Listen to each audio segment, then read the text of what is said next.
Um videozinho aqui rapidinho, rapaz. Tô aqui com a minha caixinha, mas quebrou o rolamento aqui, meu irmão. Aí eu tive que trocar o rolamento. O rapaz tá trocando aqui. Tá aqui, ó. Comprei esse rolamento aqui e esse daqui.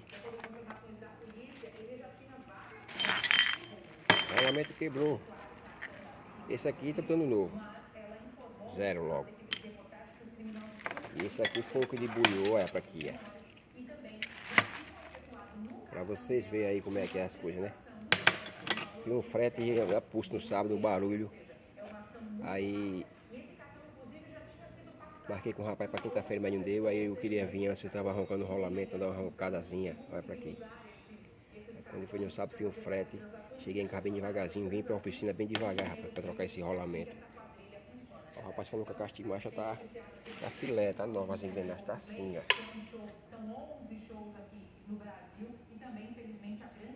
Já tá assim, tá vendo? Ó, nova. Zero é ela, o rapaz disse. Aí estamos aqui trocando, tá ali. E aqui é dentro. Nova, nova. Já deu uma lavada já. Deu uma lavada. Botar um óleo novo. E botar o rolamento e o retentor.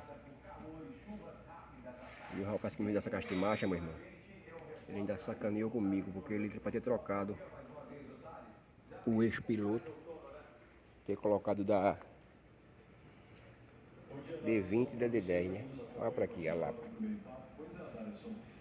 Aí tem que botar o disco de embreagem do F4000, porque essa caixa é de F4000 de Volare, né?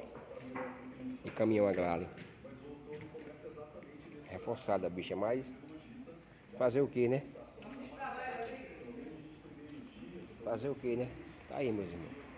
Quem gostou, dá um likezinho pra ajudar nós aí, somos novo no canal. Nem isso aqui ele trocou, sem vergonha. Ele deixou o mesmo, do F4000. Ele vai ter trocado isso aqui também, essa bicha aqui.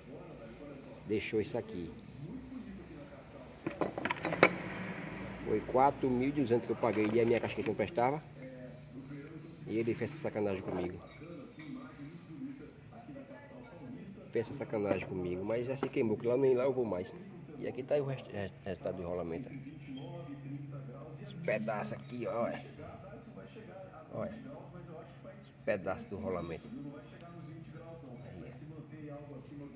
Mas Deus é bom, graças a Deus que foi só isso aí mesmo, esse rolamento aqui. O outro eu comprei, que você bota um novo logo, rapaz. Aí eu compro um novo pra botar logo, tá com um pouquinho, fica melhor, tudo novinho, zerado. Aí eu comprei os dois, depois eu comprei os dois, né? Tá aqui, ó. Tá aqui zero, pra botar. E o outro ele já botou já no lugar. Pois é, meus irmãos, é assim mesmo, né? Mas aquele que trabalha honestamente nos ajuda, né? Consegue, né? Vencer a luta. Para todos, um abraço. Que Deus abençoe a todos. Quem gostou, ajuda nós aí.